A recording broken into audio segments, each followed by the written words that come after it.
Praise the Lord. 1 Corinthian 1வது அதிகாரம் 25வது வசனம். தேவனுடைய பைத்தியம் என்னப்படுவது மனுஷருடைய ஞானத்திலும் அதிக ஞானமாய் இருக்கிறது.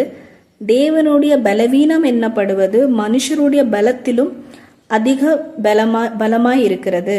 இங்கே தேவனுடைய பைத்தியம் என்னப்படுவது அப்படின்னு சொல்லப்படுது என்ன என்றால் 18வது வசனத்துல படிக்கும்போது புரியும். சிலுவை பற்றி உபதேசம் கெட்டு போகிறவர்களுக்கு பைத்தியமாய் இருக்கிறது, ரட்சிக்கப்படுகிறது நமக்கோ அது தேவ பலனாய் இருக்கிறது.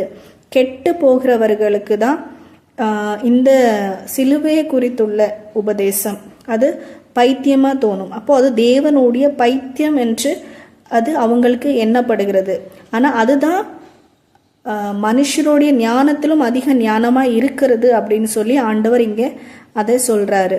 இது எப்படி நம்ம அதை அறிஞ்சு கொள்ள முடியும் அப்படின்னு சொன்னா, நம்ம தொடர்ந்து திரும்பி 2வது அதிகாரத்துல 1 கொரிந்தியர் 2வது அதிகாரத்துல 12வது வசனத்திலிருந்து படிக்கும்போது, நாங்களோ உலகத்தின் ஆவியை பெறாமல் தேவனால் எங்களுக்கு அருளப்பட்டவைகளை அறியும்படிக்கு தேவனில் இருந்து புறப்படுகிற ஆவியை பெற்றோம்.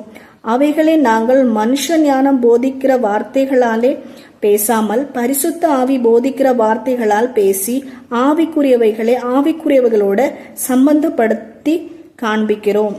இங்கே பார்த்தீங்கன்னா ஏன் இது தேவ ஞானமாய் இருக்கிறது அப்படின்னு சொல்லப்பட்டிருக்கிறது.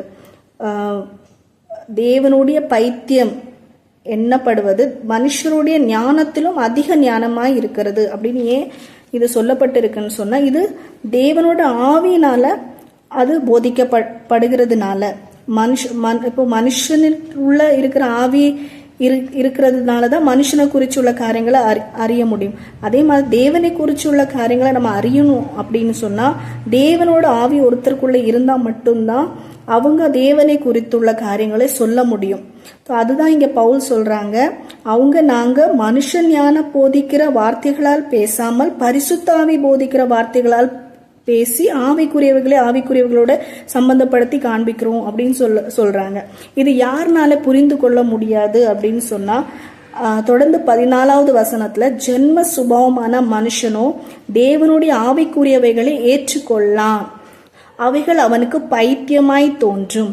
அப்போ யாருக்கு இது பைத்தியமா தோன்றும்னா, ஜென்ம சுபாவமான மனுஷனுக்கு, யாருக்குள்ள தேவனோட ஆவி கிரியை செய்ய முடியலையோ, யாரோட ஹிருதயத்துல அந்த ஆவியானவர் கிரியை செய்ய முடியல, ஆவி பெற முடியாதபடி, ஆவியானவர் அவங்களுக்குள்ள அசைவாட முடியாதபடி இருக்கிற யாரா இருந்தாலும் சரி, அவங்களுக்கு இந்த சிலுவை பற்றியுள்ள எந்த உபதேசமா இருந்தாலும் அது அவங்களுக்கு பைத்தியமா தோன்றும்.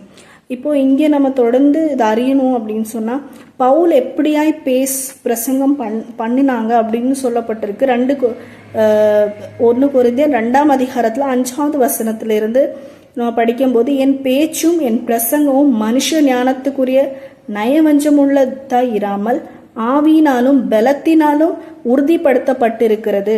அப்படி இருந்தும் தேறினவர்களுக்குள்ளே ஞானத்தை பேசுகிறோம், இப்பிரபஞ்சத்தின் ஞானத்தை அல்ல, அழிந்து போகிறவர்களாகிய இப்பிரபஞ்சத்தின் பிரபுக்களுடைய ஞானத்தையும் அல்ல. உலக தோற்றத்துக்கு முன்னே தேவன் நம்முடைய மகிமைக்கு ஏற்படுத்தினதும் மறைக்கப்பட்டதுமாயிருந்த ரகசியமான தேவ ஞானத்தையே பேசுகிறோம். அப்போ ஆண்டவர்னால கொடுக்கப்படுகிற அந்த ஞானம் ஆவியினாலும் பலத்தினாலும் உறுதிப்படுத்தப்படுகிற ஞானத்தினாலதான் பவுல் பேசுறாரு. ஆனா பவுல் எப்படிப்பட்டவங்க, அவங்களோட காரியங்களை அவங்க விளக்கி சொல்றாங்க. 3வது வசனத்துல 2வது அதிகாரம் 1 கொரிந்தியர் 2வது அதிகாரம் 3வது வசனத்துல அவங்க எழுதியிருக்காங்க, அல்லாமலும் நான் பலவீனத்தோடும் பயத்தோடும் மிகுந்த நடுக்கத்தோடும் உங்களிடத்தில் இருந்தேன். இங்க ஏன் அவங்க பலவீனத்தோடும் பயத்தோடும் இங்க சொல்லப்பட்டிருக்குன்னா, திரும்பி நம்ம 1 கொரிந்தியர் 1ஆம் அதிகாரம் 25ல படிக்கும் போது கடைசி வார்த்தை இதுல எழுதப்பட்டிருக்கு, தேவனுடைய பலவீனம் என்னப்படுவது மனுஷருடைய பலத்திலும் அதிக பலமாய் இருக்கிறது. இப்போ பவுல் இங்க சொல்றாரு, அவங்க மிகுந்த நடுக்கத்தோடும் பயத்தோடும் பலவீனத்தோடும் இருந்தேன் அப்படின்னு. ஸோ இது தேவனுடைய பலவீனம் மீன்ஸ் என்னப்படுவதுன்னா, இவங்க தேவனோட பாத்திரம், தேவன் எப்படிப்பட்ட பாத்திரங்களை பயன்படுத்துறார் அப்படின்னு சொல்லி இதுல நம்ம புரிஞ்சு கொள்ள முடியும். யார் அவங்கள பலவீனம் என்று என்றாங்களோ அவங்க மூலியமா தான் ஆண்டோட பலன் வெளிப்பட முடியும். அப்போ இங்க பவுல் பலவீனத்தோடும் பயத்தோடும் நடுக்கத்தோடும் அவங்களால எதுவுமே செய்ய முடியாதுன்னு அவங்க அறிந்தனால அவங்க இங்க பலவீனத்தோடு காணப்படுறாங்க, பயத்தோடு காணப்படுறாங்க. ஆனா அவங்களுக்குள்ள இந்த ஆவியானவர் அவங்க அதான் சொல்றாங்க, என் பேச்சும் என் பிரசங்கமும் மனுஷ ஞானத்துக்குரிய நயவஞ்சமுமா இராமல் ஆவியினாலும் பலத்தினாலும் உறுதிப்படுத்தப்பட்டிருக்கிறது. அப்ப ஆவியானவர் அவங்க மூலியமா பேசுகிறதுனாலதான் அந்த பலவீனம் என்னவாகுது, தேவனுடைய பலவீனம் என்னப்படுவது மனுஷருடைய பலத்திலும் அதிக பலமாய் இருக்கிறது அப்படின்னு சொல்லப்பட்டிருக்கு. ஸோ ஆண்டவர் எப்படிப்பட்டவங்களை ஆண்டவர் தனக்கென்று தெரிந்து கொள்றார், தன்னுடைய மகிமை வெளிப்படுத்தும்படி, தன்னுடைய வல்லமை வெளிப்படுத்தும்படி, தன்னோட பலத்தை வெளிப்படுத்தும்படி எப்படிப்பட்டவங்களை தெரிந்து கொள்றார் அப்படின்னு சொல்லி நம்ம 21 கொரிந்தியர் 1:27 ஞானிகளை வெட்கப்படுத்தும்படி தேவன் உலகத்திலே பைத்தியமானவைகளே தெரிந்து கொண்டார், பலமுள்ளவைகளை வெட்கப்படுத்தும்படி தேவன் உலகத்தில் பலவீனமானவைகளே தெரிந்து கொண்டார். இதெல்லாம் ஏன் அப்படின்னு சொல்லப்பட்டிருக்குன்னா, மேன்மை பாராட்டுகிறவன் கர்த்தரை குறித்தே மேன்மை பாராட்டணும். அதனால நீங்க பவுல் பார்த்தீங்கன்னா அவங்களுக்கு தெரியும் அவங்க பலவீனமா இருக்காங்க, அவங்கனால ஒண்ணுமே செய்ய முடியாது அப்படின்னு அவங்களுக்கு நல்லாவே தெரியும். ஸோ அவங்க கர்த்தருடைய பலவீனம் எண்ணப்படுகிறதுனால மனுஷனுடைய பலத்திலும் அதிகமாய் பலன் அவங்க மூலியமா வெளிப்படுது. இதுதான் இங்க அர்த்தமாய் இருக்கிறது. அதே மாதிரி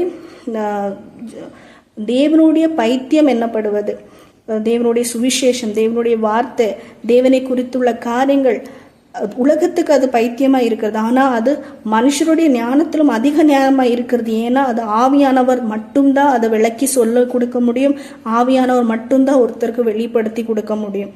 அதனால அது அதிக ஞானமா இருக்கிறது. அது உலக பிரகாரமா ஜென்ம சுபாவமான ஒரு மனுஷனுக்கு அது புரியவே முடியாது.